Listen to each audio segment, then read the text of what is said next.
Tier 2 में लगाया हुआ पैसा आपके लिए एक तरह से बचत का खाता है या म्यूचुअल फंड जैसा है। बाकी कोई ऐसा पेंशन स्कीम नहीं है जहाँ पे बाजार से जुड़ा हुआ आपको रिटर्न मिलता हो। यहाँ पे लगाने वाले अधिकतर निवेशक एक ही तरीके के हैं क्योंकि रिटायरमेंट का पैसा है। सो वेलकम बैक टू निवेश का बड़ा सवाल। नेशनल पेंशन स्कीम एनपीएस को आप में से बहुत सारे लोग एनपीएस के बारे में जानते होंगे। देखिए, नेशनल पेंशन स्कीम की शुरुआत तो हुई थी देश के सरकारी कर्मचारियों के लिए, लेकिन साल 2009 में यानी आज से करीब 15 साल पहले इस स्कीम की सुविधाओं को देश की आम जनता के लिए भी खोल दिया गया। और आज के समय में एनपीएस में निवेश लोगों की रिटायरमेंट प्लानिंग का एक बहुत अहम हिस्सा बन चुका है। और एक्चुअली इसके कुछ यूनिक बेनिफिट्स इसे पीपीएफ और ईपीएफ जैसे रिटायरमेंट ऑप्शन से अलग करते हैं। तो आज एनपीएस पर ही डिटेल में बात करते हैं धीरेन्द्र सर से।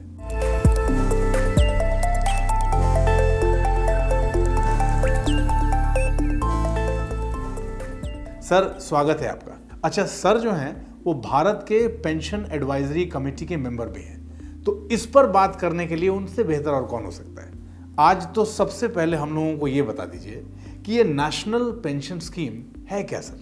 एनपीएस आपके रिटायरमेंट के लिए एक निवेश का खाता है जिसकी शुरुआत 2004 में भारत सरकार और स्टेट गवर्नमेंट के एम्प्लॉयज़ के लिए इसकी शुरुआत हुई थी। हालांकि इसमें पैसा लगना शुरू हुआ 2009 से, लेकिन 1 अप्रैल 2004 के बाद जितने भी सरकारी नौकरी में लोग आए उनके लिए एनपीएस लागू होता है और उनके रिटायरमेंट के में पेंशन के लिए पैसा यहाँ इकट्ठा इसमें निवेश होता है।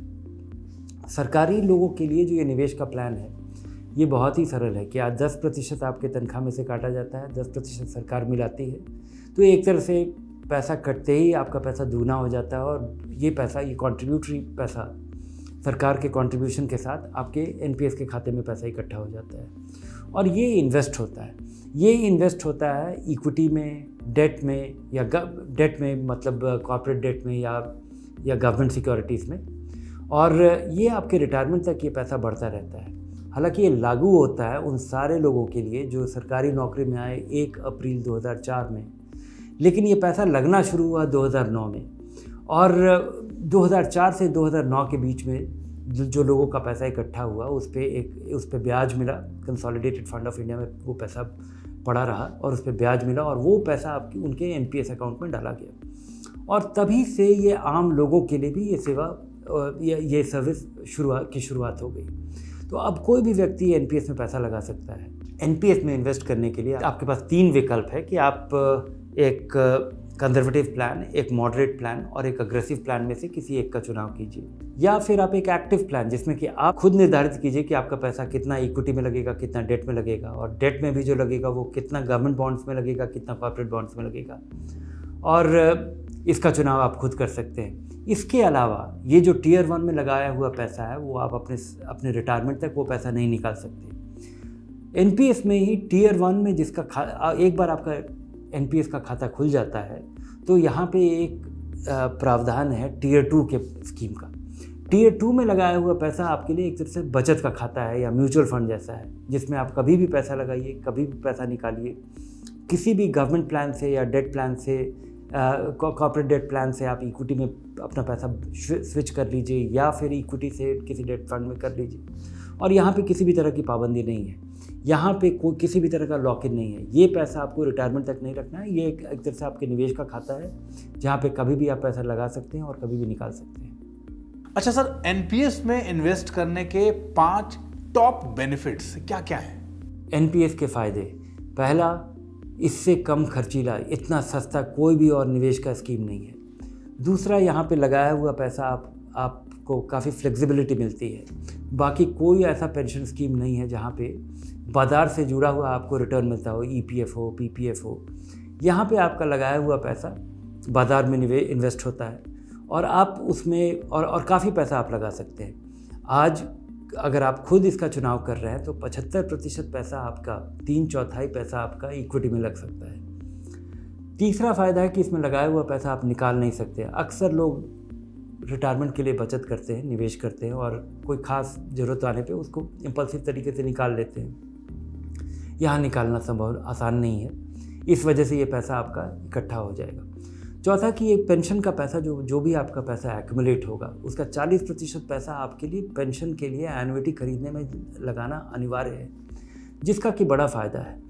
एक तो कि एक ऐसा पैसा होगा जो कि आपको पेंशन प्रोवाइड कर पाने में एक साधन रहेगा जिसको कि आप छुएंगे नहीं। और एनपीएस का एक फ़ायदा जो कि किसी और निवेश में नहीं है कि यहाँ पे जब आप किसी म्यूचुअल फंड में पैसा लगाते हैं तो वहाँ पे कोई बहुत बड़ी कंपनी भी पैसा लगा रही होती है उसी फंड में, कोई इंडिविजुअल इन्वेस्टर भी लगा रहा होता है, और अलग अलग निवेशक एक ओपन एंड फंड में कभी भी पैसा निकालते हैं, कभी भी लगाते हैं अपनी इच्छा अनुसार।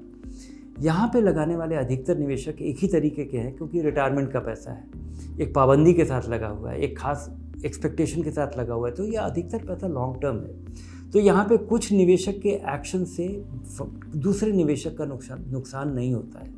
एनपीएस में लगाए हुए सारे निवेशकों का उद्देश्य यही है कि, और ये सारा पैसा लंबे समय के लिए लगा होता है, इंडिविजुअल्स का लगा होता है, कहीं पे कोई कॉन्फ्लिक्ट ऑफ इंटरेस्ट नहीं होता। एक फ़ायदा एनपीएस का बड़ा खास है कि आप जब म्यूचुअल फंड में पैसा लगाते हैं, इक्विटी से अगर आप डेट में करें, डेट से अगर आप किसी गवर्नमेंट बॉन्ड फंड में लगाएं, तो आपका जो भी फ़ायदा हुआ है, आपका जो भी अप्रिसिएशन हुआ है, उस अप्रिसिएशन पे आपको टैक्स देना पड़ेगा। अगर आप एनपीएस में पैसा लगाइए, टियर 2 में लगाइए या टियर 1 में, अपना पैसा इक्विटी फंड से गवर्नमेंट बॉन्ड फंड में लगा दीजिए, स्विच कर दीजिए, या कॉर्पोरेट बॉन्ड फंड में मूव कर दीजिए, मूवमेंट पे किसी भी तरह का कोई टैक्स नहीं लगता है। तो ये बहुत ही टैक्स शेल्टर्ड व्हीकल है जब तक कि आपका पैसा उसमें लगा रहता है। आप एनपीएस से जब निकालेंगे तब टैक्स लगेगा, लेकिन जब तक एनपीएस में पैसा लगा हुआ है, आप उसी के फंड किसी प्लान में, एक प्लान से दूसरे प्लान में पैसा मूव करते हैं तो आपको कोई टैक्स नहीं देना है।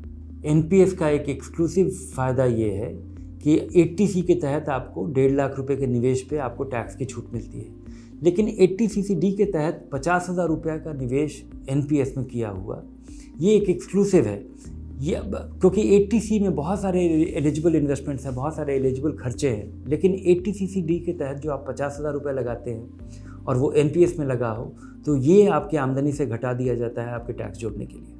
बहुत बहुत धन्यवाद सर, एनपीएस के बारे में आसान और बोलचाल की भाषा में हम लोगों को सब कुछ समझा देने के लिए। तो अपने निवेश या अपनी फाइनेंशियल प्लानिंग से जुड़ा कोई भी सवाल मन में हो तो रुकिए मत, बेझिझक कमेंट बॉक्स में जाइए और लिख के अपना सवाल धनक से पूछ लीजिए, और अपने प्रश्नों के उत्तर के लिए धनक को आज और अभी सब्सक्राइब कर लीजिए।